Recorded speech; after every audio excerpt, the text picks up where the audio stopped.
মুচমুচে মজাদার কুচো চিংড়ির চপ খেতে অনেক সুস্বাদু। আপনারাও বাড়িতে এইভাবে মুচমুচে মজাদার চিংড়ি মাছের বড়া খুব সহজে বানিয়ে ফেলুন। নমস্কার বন্ধুরা, আপনাদের সবাইকে ফুডসন্ধ্যা চক্রবর্তী অফিসিয়াল চ্যানেলে স্বাগত। আজকে আমি চলে এসেছি নতুন একটা রেসিপি নিয়ে। আজকে নতুন একটি ভিডিওতে আপনাদের সবাইকে স্বাগত। আশা করছি আপনারা সবাই ভালো আছেন, আমিও খুব ভালো আছি।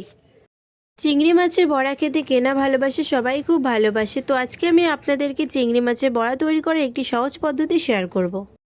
প্রথমে আমি বাজার থেকে কুচো চিংড়ি নিয়ে এসেছি। এগুলো একদমই ছোট ছোট চিংড়ি মাছ। আমাদের প্রত্যেকের বাড়িতে এরকম ছাঁকনি থাকে। যদি ছাঁকনি নাও থাকে আপনারা এমনিও ধুয়ে নিতে পারেন। এখানে একদম ছোট মাছ বলে আমি ছাঁকনির উপর নিয়ে নিয়েছি। এরপর এর মধ্যে জল দিয়ে আলতোভাবে ধুয়ে নেবো। একদমই ছোট ছোট মাছ, তো বেশি একটা এগুলো নাড়াচাড়া করা যাবে না। মাছের মধ্যে বালি থাকতে পারে, তো একটু ভালোভাবে ধুয়ে নিতে হবে।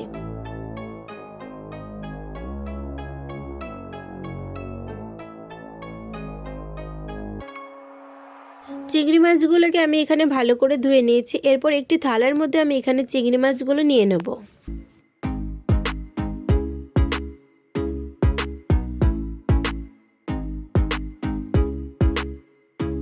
চিংড়ি মাছের বড়া বানানোর জন্য খুব সামান্য উপকরণ: পেঁয়াজ, কাঁচা লঙ্কা, লবণ আর হলুদ। এরপর আমি চিংড়ি মাছের মধ্যে সব উপকরণগুলো দিয়ে দেবো: কাঁচা পেঁয়াজ, কাঁচা লঙ্কা, লবণ, হলুদ।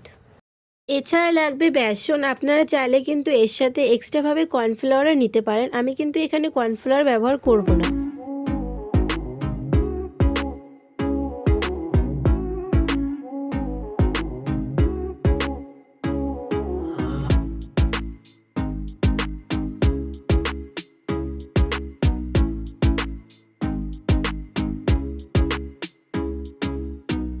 এরপর এর মধ্যে আমি বেসন দিয়ে দেবো। আমি এখানে 7 থেকে 8 চামচ বেসন ব্যবহার করেছি। আপনারা মাছ অনুযায়ী পরিমাণে বেশি বা কম নিতে পারেন। এরপর খুব আলতো হাতে চিংড়ি মাছের সাথে সব উপকরণগুলো মেখে নেব। এখানে কোনো রকম জল ব্যবহার করব না। চিংড়ি মাছ ধোয়ার পরে যেরকম জল ছিল তাতে এটা মাখা হয়ে যাবে। আপনারা যদি আমার চ্যানেলে আজকে নতুন হয়ে থাকেন তাহলে আমার চ্যানেলটি সাবস্ক্রাইব করে পাশে থাকা বেল আইকনটি প্রেস করে দেবেন, যাতে আরও নতুন নতুন ভিডিও সবার আগে আপনার কাছে পৌঁছে যায়।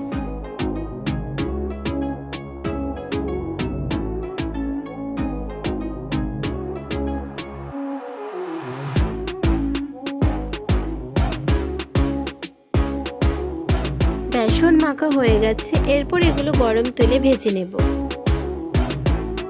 আমি এখানে সাদা তেল ব্যবহার করছি। আপনারা চাইলে এখানে সরষের তেল ব্যবহার করতে পারেন।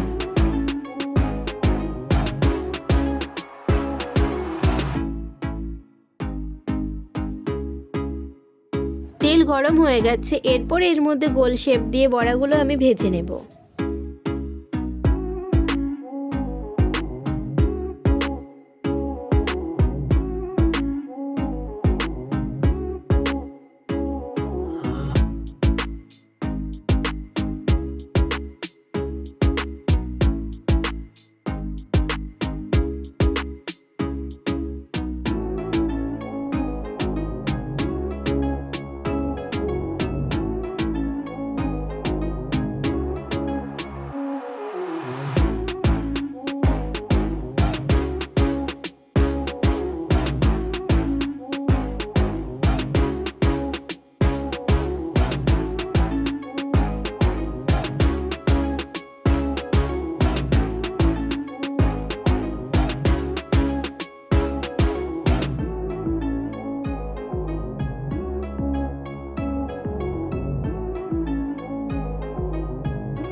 বড়াগুলোকে লাল লাল করে ভাজবো। এক পিঠ ভাজা হয়ে গেছে, লাল হয়ে গেছে দেখুন। এরপর আমি উল্টো পিঠটাকেও ভেজে নেব।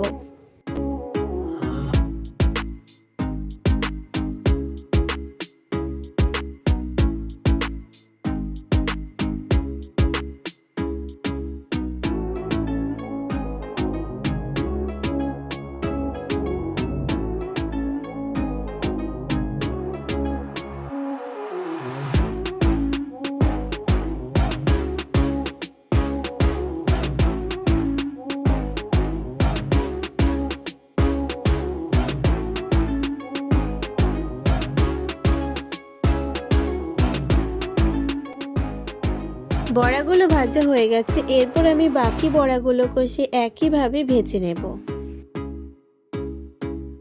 ভিডিওটি শেষ পর্যন্ত দেখার জন্য অনুরোধ রইল।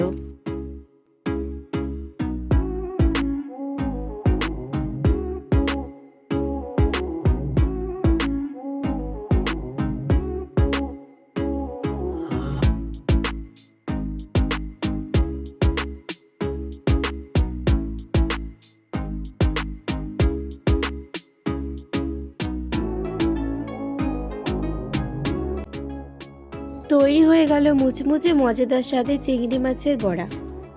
আজকের ভিডিও যদি ভালো লেগে থাকে তাহলে আমার চ্যানেলটি সাবস্ক্রাইব করে ভিডিওতে একটি লাইক করে পাশে থাকবেন।